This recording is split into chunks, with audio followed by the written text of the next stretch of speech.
Good morning everyone, কেমন আছো সকলে? আশা করছি সকলে তোমরা ভীষণই ভালো আছো। আমরাও কিন্তু খুবই ভালো আছি। এখন ঘড়িতে প্রায় বাজে সকাল 8টা, আর এখন থেকে তোমাদের সবাইকে সাথে নিয়ে আজকে ব্লগটা স্টার্ট করলাম। আশা করছি তোমাদের আজকের এই ব্লগটা দেখতে খুব ভালো লাগবে। আজকের ভিডিওটা এখান থেকেই শুরু করলাম। তো এদিকে দেখো, আজকে সকাল সকালই বরমশে উঠে পড়েছে, ডাক দিয়ে দিয়েছিলাম। তো উঠে স্নান করতে চলে গিয়েছে, আর ওইদিকে আমি ভাতটা বসিয়ে দিয়েছি।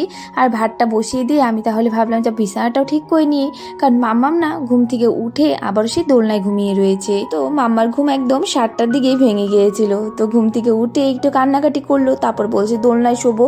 তো দোলনায় শুয়ে দোল খেতে খেতে আবার দেখি ঘুমিয়েও পড়েছে। তো সেই কারণে আমি ডাকিনি। তো এইদিকে আমার সমস্ত কাজগুলোই তাড়াতাড়ি করে সেরে নিচ্ছিলাম।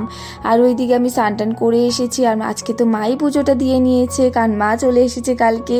তো ওইদিকে আমার আজকে এই পুজোর কাজটা একটু চাপ ছিল না তার কি। তো মা ওইদিকে পুজো দিয়েছে, পরে গিয়ে আমি শিব মন্দিরে পুজোটা দিয়ে এসেছি। তো এসে আগে আমি ভাতটা বসিয়ে দিয়েছি। তো ভাতটা বসিয়ে তারপরে এই যে দেখো, এখানে আমি ঘরগুলো গুছিয়ে নিচ্ছি। তো এটা না সারাদিনের একটা বড় কাজ বলতে পারো। আমার এই কাজটা সকাল সকাল না হলে আমার একদমই ভালো লাগে না। তো ওইদিকে ঘরটা তো উলট পালট হয়েই থাকে, ঘরটা ভালোভাবে গুছিয়ে চলে আসলাম এই যে রান্না করে।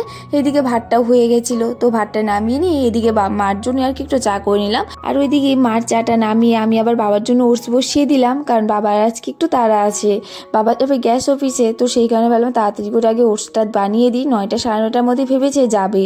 তো এইদিকে ওটসটা বসিয়ে দিয়ে তারপর আমি ভাবলাম তাহলে বরের জন্য আর কি ভাতটা বেড়ে নিই। ও মানে চলেই আসলো, আর সে সেদ্ধ ভাত করেছি না, সেদ্ধটাও মাখতে হবে। তো এইদিকে মানে বাবার ওটসটা আবার নামিয়ে দিয়ে তারপরে যে দেখো এখানে কড়াই বসিয়ে দিয়েছি। এখানে আবার কয়েকটা বড়া করে নিচ্ছি। সেই কালকে রাত্রে না আলু আর পেঁয়াজ দিয়ে বড়া করেছিলাম, অনেকটাই মানে ছিল। তো সেখানে আর কালকে রাত্রে করিনি, রেখে দিয়েছিলাম ফ্রিজে। তো ভাবলাম আজকে সকালে এই যে বড়া করে দিই, বরকে সেদ্ধ ভাত দিয়ে দিই। ও বেশ ভালোই বাসে সকাল সকাল গরম গরম সেদ্ধ ভাত আর কোনো বড়া বা কিছু একটা ভাজি হলে। সেদ্ধ ভাত রান্না হলে কিন্তু দেখবে গরম গরমে খেতে ভালো লাগে। আর আজকে আমি সকালে একটু মুড়ি খেয়ে নিয়েছি। আমার তো একদমই খিদে নেই, কিন্তু ভেবেছি বরকে দিয়ে তারপর যখন মাম্মামকে খাওয়াবো তখন আমি ভাতটা অল্প একটু খেয়ে নেবো। আর খিদেও তেমন একটা নেই, মুড়ি খেয়েছি না। আর সকালে কিছু একটা খেলেই না পেট যেন একটু ভরেই থাকে। আর এই 12:30-12টার দিকে আবার অনেকটাই জোরে খিদে পেয়ে যায়, না তখন ভাত খেতে পারি না কিছু, তখন যে বিস্কিট খেতে ইচ্ছে করে, মানে কিছু না কিছু খেতে ইচ্ছে করে। এদিকে বরকে ভাতটা দিয়ে দিয়েছিলাম, ও খাচ্ছে। আর এদিকে আমার মাম্মামও উঠে পড়েছে, তোকে নিয়ে চলে এসেছে। এই দেখো রৌদ্রতে এখানে বেশ ভালো রৌদ্র দিচ্ছে, আর বাবাও চলে গেছে। তো সেইখানে চেয়ারটা ফাঁকাই রয়েছে, আর নয়তো বাবাই এই চেয়ারটাতে বসে। এই চেয়ারটা অনেক বছরের, মানে বলতে পারো 35-30 বছর আগের। এটাতে না মানে আমার দাদু শ্বশুর যেটা ছিল উনি বসতেন। তো তারপরে যখন বাবা বসে রৌদ্রতে, এটা অনেক দিন থেকে রয়েছে, বাবা কালার করে করে রাখছে। তো যাই হোক, এদিকে আমরাও বসে বসে এই যে দেখো রৌদ্রতে বসেছিলাম। আর এই যে মামার চুল দেখছিলাম অনেকটাই বড় হয়ে গেছে। তো দাদার বিয়ে আসছে সামনে, তো ভাবছি মানে চুলটাও কাটাতে হবে।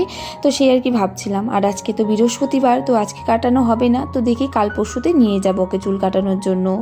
তো ওইদিকে মামামকে মুখটা ধুয়ে দিয়েছিলাম, তারপরে আমি এখানে কয়েকটা বড়া করলাম। মামাম আর আমি এখন খাবো ভেবেছি।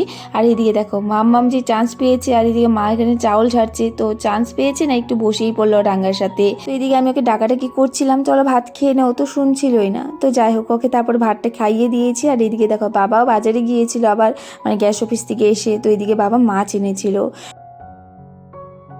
তো আমরা এখন আবার একটু বাইরে এসেছি অন্য একটা বাড়িতে। তো এখানে একটু মাম্মার জন্য একটা কাজ ছিল, সেই কাজটা করলাম। আশা ডেকেছিল, তো সেই কাজটা করে তারপর বাড়িতে গিয়েছিলাম। বাড়িতে গিয়ে তারপর আবার যে রান্না বসিয়ে দেবো এখন। এখানে দেখো চচ্চড়ি করব। তো মা সমস্ত সবজি টবজি কেটে দিয়েছে, আজকে মা আছে না, সমস্ত সবজি টবজি সব কেটে দিয়েছে। তো এইদিকে দেখো সিম, গাজর, বেগুন, আলু এই সমস্ত কিছুই দিয়ে এই যে একটা চচ্চড়ি করব সর্ষে বাটা দিয়ে। আর ওইদিকে না মানে চচ্চড়িটা নামিয়েও নিয়েছি। তোমাদের কাছে আজকে সমস্ত রেসিপি আর শেয়ার করলাম না, কারণ অনেক তাড়াহুড়োর মধ্যে রান্না করেছি, মানে 12:30টার উপরেই হয়ে গেছিলো প্রায়। আর ওইদিকে চচ্চড়িটা হওয়ার পর এইদিকে দেখো ফুলকপি ভেজে নিচ্ছি। ফুলকপির সাথে কয়েকটা ওই যে সয়া স্টিক ছিল সেটাই দিয়ে দিলাম, আজকেই লাস্ট, আর নেই কিন্তু। তো একটা প্যাকেটে দিয়ে কয়েকদিন খেলাম। তো এইদিকে দেখো তারপর তরকারিটাও রান্না করে নিয়েছি আমার জন্য। আর তারপরে যে দেখো এখানে চচ্চড়িটাও কিন্তু হয়ে গেছে। চচ্চড়িটা আজকে না বেশ ভালোই হয়েছিল। আর এখানে দেখো মাছের ঝোলটাও করে নিয়েছি। আর তারপর মামাকে স্নান করিয়ে তারপর ওকে খাইয়েও দিয়েছি। আর এইদিকে দেখো মা কি করছে এখানে, যে কয়েকদিন পরই তো আছে আর কি পিঠা বানানোর দিন চলে এসেছে। মঙ্গলবার না সোমবারে পিঠা বানানো হবে। তো সেইখানে মা বলেছে আজকেই নাকি মাসিদের ওইখানে যাবে, ওখানে না চাউল কুটে, ওইখানে মেশিনেই চাউলটা কুটে দেবে। তো সেইখানে আজকে মা যাবে। তো এদিকে একটু আগেই মা চালটা ভিজিয়ে রেখেছিল, এই যে এখন ধুয়ে নিল, ধুয়ে এই যে এই টুকরিটার মধ্যেই রেখে দিল। জলটা ঝরে যাওয়ার পর তারপর মা মাসিদের ওখানে নিয়ে যাবে। তো তারপর দেখো মামামে যে খেলনা বের করে নিয়েছে, এই ঘরের সামনে রাখা হয়েছে না চালটা, সেই দেখেছে ও খেলনাগুলো ঘরের ভেতরেই ছিল, ঘরে ঢুকে খেলনাগুলো বের করে নিয়ে বসেছে, বলছে মা আমি খেলা করব। তো এই দেখো সমস্ত খেলনা বের করে একদম ছড়িয়ে ছিটিয়ে নিয়েছে। এখন জানি না কতক্ষণ এই খেলনা খেলবে আর উঠবে। সারাদিন ওকে খেলনা দিয়ে বসিয়ে রাখলেই বাস, আর কোনো টেনশন নেই, খেলা করতেই থাকবে। আর এর মধ্যে না আবার বড়মশাইও চলে এসেছিলো ভাত খেতেও, তো ও আর আমি খেয়ে নিয়েছিলাম। আর খাওয়া দাওয়ার পরে যে চলে যাবে, একটুও দেরি করিনি, এখন কয়েকদিন থেকে একদমই বসে না। তো এইদিকে দেখো মাম্মামি যে একটু ঘুরে নিল ওর বাবার কাছে, সকালে তো এখন ঘুরতে পায় না, তো বিকেলে তো এখন ঘুমায় না। তো মানে আমি ওকে নিজে ঘুম পাড়াই না, নয়তো রাত্রে না 12টা 12:30 বেজে যায়, একদমই ঘুমাতে চায় না, তখন আমার খুব কষ্ট লাগে। সকালে উঠে আবার সেই রাত্রে এত দেরি করে ঘুমালে না শরীরটা আর চলে না। তো সেই কারণে আর কি বিকেলবেলা ওকে ঘুমিয়ে পাড়াচ্ছি না কয়েকদিন থেকে। আর রাত্রে প্রায় 10:30 11টার মধ্যে ঘুমিয়ে যায়, তো তখন আর কি তেমন একটা ঝামেলা থাকে না। মাম্মাম তো খেলছিল ওই ঘরের সামনে বারান্দায়, তারপর আমরা ভাত খেতে আসবো, তো সেই কারণে ওকে রুমে নিয়ে এই যে খেলনাগুলো দিয়ে রেখেছিলাম, এটাই খেলা করছিল। তো এখন আবার ও রয়েছে বাইরে, তো ভাবলাম তাড়াতাড়ি করে আগে ঘরগুলো ঝাড় দিয়ে নিই। আর মাও চলে গেছে, তো ওইদিকে আবার সন্ধ্যাও দিতে হবে। আর একটু বসেই ছিলাম, অনেকক্ষণ বসেছিলাম, এখন থেকে অন্ধকার হয়ে আসলো, মানে সন্ধ্যা লেগে আসলো। তো বললাম তাড়াতাড়ি করে ঘরগুলো ঝাড় দিয়ে নিই, ঝাড়টা দিয়ে তারপরে যে সন্ধ্যাটাও দিতে হবে। তো এইদিকে আমার 3টি রুম ঝাড় দেওয়া হয়ে গেছে, শুধু আমার রুমটা বাকি ছিল। এইদিকে যে কাপড় কয়েকটা ছিল সেগুলো গুছিয়ে তারপর যে ঘরগুলো এখন ঝাড় দিয়ে নিচ্ছি। তো যতই যাই বলো না কেন, একটার পর একটা সংসারের কাজ কিন্তু বেরিয়েই থাকে। আর এখন একটা কাজ করে রাখলে আমার আবার এসে সেই কাজগুলো করতে হয়, কারণ আমার মাম্মাম সব কিছুই যেন কিছু না কিছু একটা ঘরে আসতেই দেখবো উলটপালট করে রেখেই দিয়েছে, সেই সব গুছাতে হয়। বলতে পারো একটু সময় পাওয়া যায় না এখন আর। আর বাচ্চা থাকলে তো তাই হয় বলতে পারো। তো চলো আজকে ব্লগটাও আমি এখানে এন্ড করলাম। আজকের জন্য টাটা। তোমাদের ভিডিওটা কেমন লেগেছে কমেন্ট করে বলো। রাধে রাধে, বা।